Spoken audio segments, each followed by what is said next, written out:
Every time a financial crisis hits, the explanation arrives almost instantly. Too much debt. You'll hear it on the news. You'll read it in headlines. You'll see it repeated by politicians, economists, and commentators. People borrowed too much. Banks lent too aggressively. Someone was irresponsible. Debt becomes the villain of the story. And at first glance, that explanation makes sense.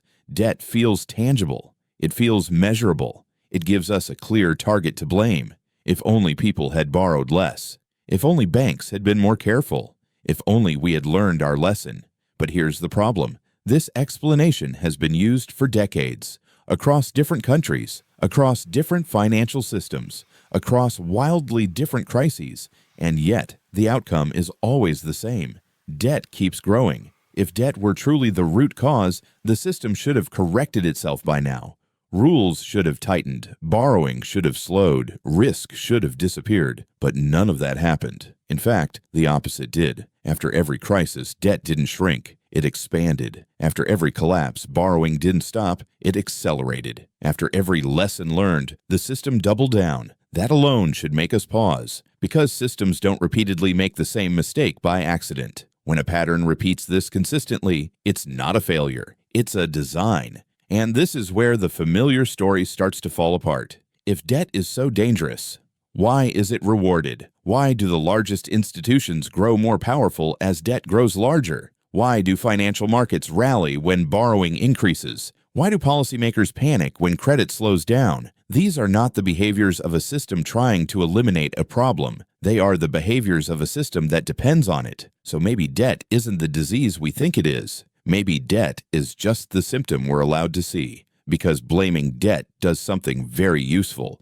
It keeps our attention focused on individuals, borrowers, lenders, consumers, instead of the structure that shapes their behavior. It turns a systemic design into a personal failure. And as long as we keep repeating this story, the real mechanism stays hidden in plain sight. The lie isn't that debt exists. The lie is that debt is where the story ends. If debt were truly the enemy, the system would treat it like one. It would restrict it. It would slow it down. It would actively try to eliminate it. But that's not what happens. When borrowing slows, markets don't relax. They panic. When credit tightens, policymakers don't celebrate.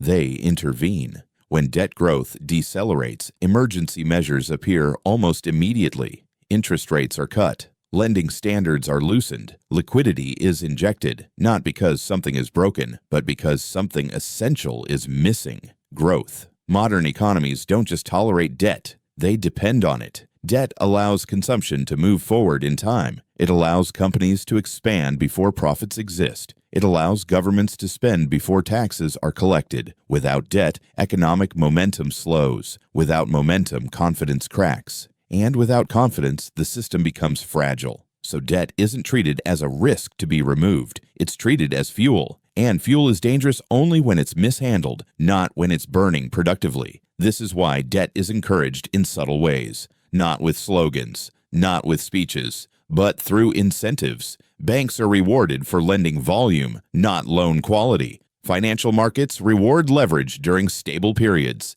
Asset prices rise faster when borrowing increases. And every time debt expands without immediate consequences, the system learns the wrong lesson. It learns that more is fine, that risk is manageable, that stability is permanent. But here's the key point most people miss. Debt doesn't need to collapse the system to be profitable. It only needs to circulate. As long as debt keeps moving, from borrower to lender, from lender to investor, from investor to institution, fees are generated at every step. The system doesn't care how debt ends. It cares that debt exists long enough to be processed. Which brings us to the most important shift of all. At some point, debt stopped being a responsibility. It became a product. And once debt becomes a product, the goal is no longer repayment. The goal is distribution. And distribution changes behavior. When debt is meant to be held, caution matters. When debt is meant to be sold, speed matters more. This is why complexity grows alongside borrowing, not to make the system safer, but to make risk easier to pass along.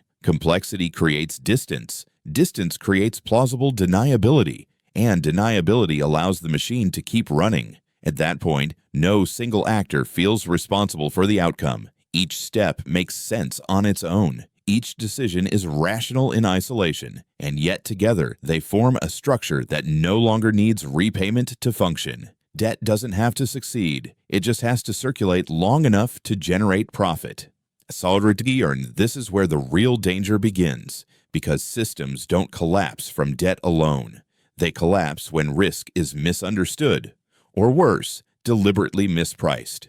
Risk is not the same thing as uncertainty. Risk can be measured, it can be modeled, it can be priced, but only if you're honest about it. When risk is priced accurately, losses are survivable. Failures happen in isolation. The damage stays contained. But when risk is labeled as safe, when danger is disguised as stability, the system stops preparing for failure, and instead, it optimizes for scale. Over time, financial innovation shifted focus, not toward making debt safer, but toward making risk easier to move. Risk was sliced into smaller pieces, bundled with other risks, repackaged into structures that looked diversified. Each layer made the original risk harder to see, not gone, just obscured. At the surface, everything appeared stable. Ratings looked strong, models looked precise, returns looked predictable, but underneath, nothing had changed. The borrowers were the same. The income streams were the same. The fragility was still there. It was simply spread out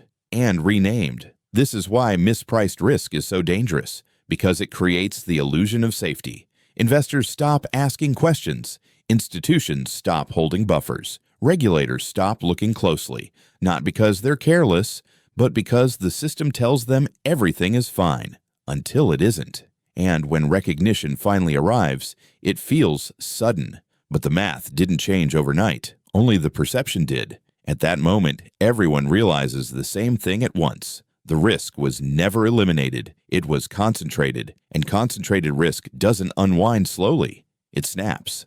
This is why financial crises always seem to come out of nowhere, not because no one could have known, but because the system made it unnecessary to know right up until it became unavoidable. Mispriced risk doesn't announce itself as danger, it announces itself as opportunity. That's why the most dangerous phase of any credit cycle doesn't feel reckless.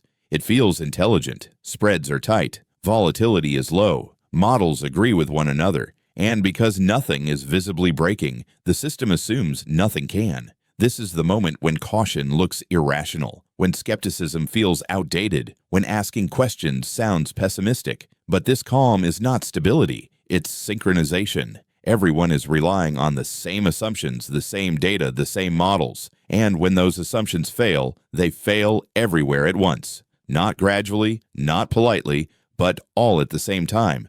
And by the time it's recognized for what it truly is, the system has already done what it was designed to do: move the risk outward, preserve the core, and ensure survival, not stability.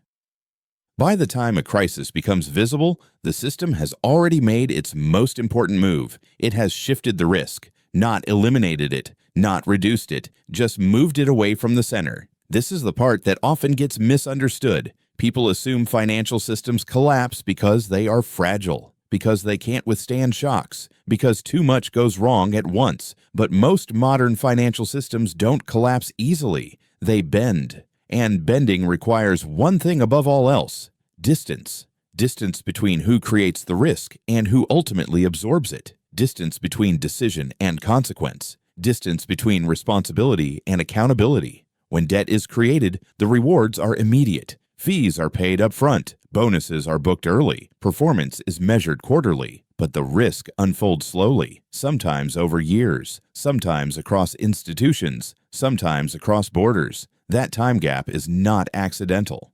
It allows every participant in the chain to say the same thing when things go wrong. We followed the rules. We trusted the ratings. We did what the model told us. And, technically, they're right. The system is not built on individual fraud. It's built on collective permission. Each layer relies on the layer below it to be accurate. Each institution assumes someone else is watching the whole picture, but no one ever is, because seeing the whole picture would require slowing the machine down. And slowing the machine down is the one thing the system cannot afford to do. So instead, the system prepares for failure in a different way. It prepares to survive it, Losses are socialized outward. Liquidity flows inward. Core institutions are protected, not because of conspiracy, but because stability at the center is prioritized over fairness at the edges. This is why, after every crisis, the same pattern repeats. The system declares the event exceptional. Rules are adjusted at the margins, and then the structure quietly resets, stronger where it matters, more complex where it helps, less transparent than before. From the outside, it looks like recovery. From the inside, it looks like reinforcement. The collapse doesn't end the system. It teaches the system how to last longer next time. So now we can finally return to the question we started with. If debt keeps rising, if crises keep happening, and if the system survives every time, what is this really about? It was never about debt. Debt is just the material the system uses. The real story is about how uncertainty is managed and who gets protected when uncertainty turns into loss. In healthy systems, risk is visible, it's understood, and it's priced honestly. In unhealthy systems, risk is hidden behind complexity, wrapped in confidence, and delayed just long enough to be someone else's problem. That's when instability begins to look like order, because nothing seems wrong until everything does. This is why financial crises feel so shocking to the public, not because they happen suddenly, but because the warning signs were filtered out long before they reached view. By the time people notice the fire, the exits have already been chosen. And that's the final inversion worth understanding. Crises don't expose a broken system. They reveal how the system was designed to function under stress. They show who matters, who is protected, and who absorbs the cost when assumptions fail. Debt didn't cause that. Greed didn't invent it. And no single villain controls it. It emerges from incentives, from structures, from repeated decisions that make perfect sense individually and devastating sense collectively. So no, this story was never really about debt. Debt is just the language we use to explain outcomes we don't want to examine too closely. The real story is about a system that doesn't collapse when risk appears, but only when risk becomes impossible to ignore. And by then, the most important decisions have already been made.